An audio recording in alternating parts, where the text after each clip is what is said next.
I think a good way to start doing this, because there's so much rhetoric out there about what these talks mean, I think the only consensus is that there is low expectations. So I took the liberty of going to Israel's Ministry of Foreign Affairs and just looking at really what they expect from these talks, and I think that is a good point of reference here. And it's summed up in three basic ways here.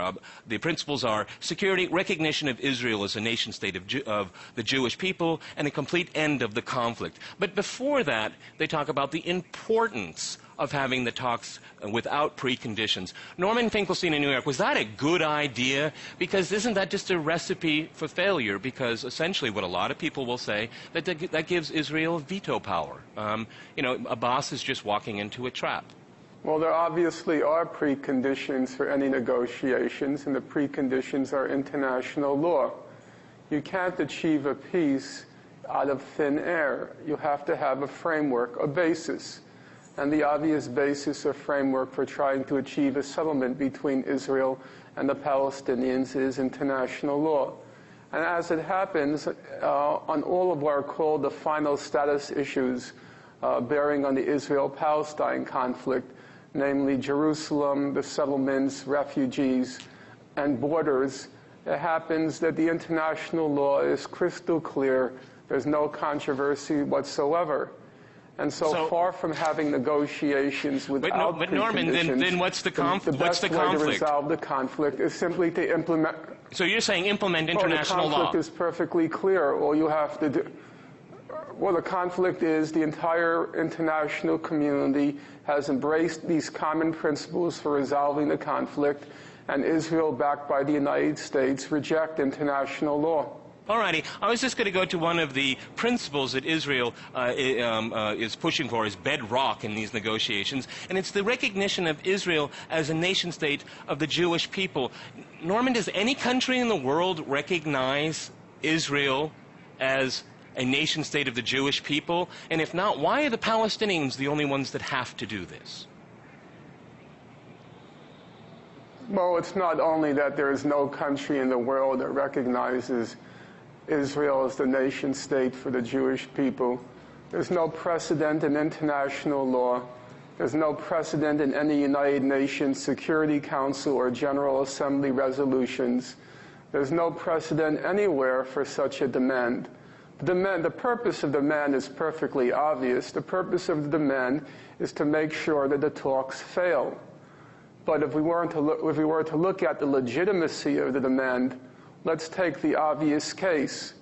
If you look at the Israel Ministry of Foreign Affairs statement, from which you're reading, I presume, it says that we should look for leaders like Anwar Sadat. Well, that then raises an obvious question. Did Anwar Sadat recognize Israel as the nation-state of the Jewish people? If you look at the Camp David Framework for Peace, if you look at the Egyptian-Israeli Peace Treaty of 1979, which as it happens I looked at again last night just to be sure, there's no mention of recognizing Israel as the nation-state of the Jewish people. This is just a rabbit that Mr. Netanyahu pulled out of a hat to sabotage any possibility of a settlement of the conflict. Yeah. Let's look at the basic resolution which everyone points to for resolving the conflict, UN Resolution 242. UN resolution calls for recognition of all states in the region. As a matter of fact, it doesn't even mention Israel. Now, I would like Mr. Dan not to point to what Mr. Obama has to say, not to point to what Mr. Bush has to say. I would like him to point to one document bearing on the Israel-Palestine conflict since UN Resolution 242, which everyone agrees is the foundational document. Can he point to one resolution, one document, or one treaty that Israel has signed with either Jordan or Egypt, which recognizes Israel as the nation-state of the Jewish people? Now let's get that very clear and let's resolve that now. Can you point to one document with international validity, not letters that are passed between Mr. Bush and Mr. Netanyahu, and not statements by Mr. Obama? Can you point to one legal document that calls for Israel's recognition as the nation state of the Jewish people? If I can go to you, Norman. I mean, the Israelis saying that, you know, that they're willing to negotiate on these settlements, but we never see it. Right. Go ahead. The problem is that Dan confuses a dispute between the international community and Israel with a dispute between the Palestinians and Israel. The dispute on the issue of settlements is not between the Palestinians and Israel. It's the entire international community. In 2003, July 2004, I should say, the International Court of Justice, the highest judicial body in the world, it rendered an advisory opinion on many aspects of the Israel-Palestine conflict, including the question of the settlements. And the International Court ruled, and I want to underline, all 15 judges, every single judge agreed that under international law, the settlements that Israel has been building in the occupied Palestinian territories, including East Jerusalem, they are a flagrant violation of international law. Indeed, under the Rome statutes, they constitute a war crime. So this is not a local dispute between two quarreling parties. This is Israel engaged in a war crime which has been ratified as a war crime by the highest judicial body in the world.